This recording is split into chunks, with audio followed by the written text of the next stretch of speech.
This bill came about because of a situation that occurred in my area that I represent in the Eau Claire area.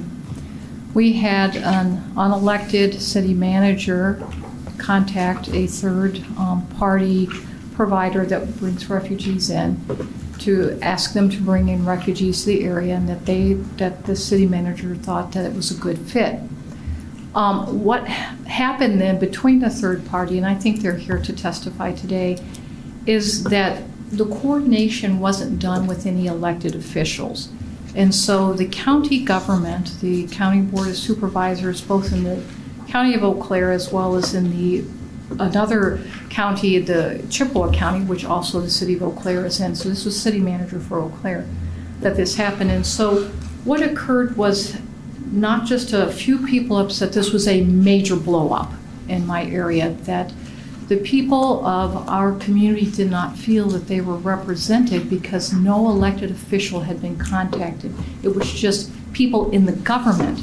The U.S. Code states that the third-party entity has to coordinate with the state and local government, but it doesn't specify any elected officials. And so the county boards, the city council eventually did get informed.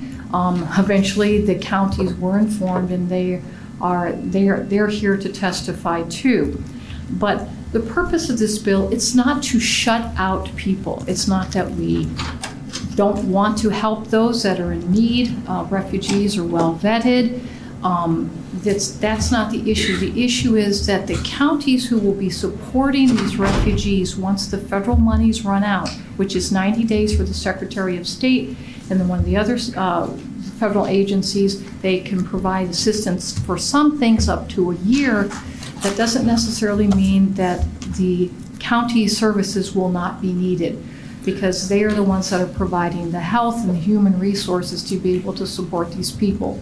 So it's only right that the local governments and the school boards know that these people will be coming and they need to be consulted. That's what this bill is about, is to consult the local elected government officials so they can determine if the infrastructure is solid enough and sound enough to be able to support refugee resettlement.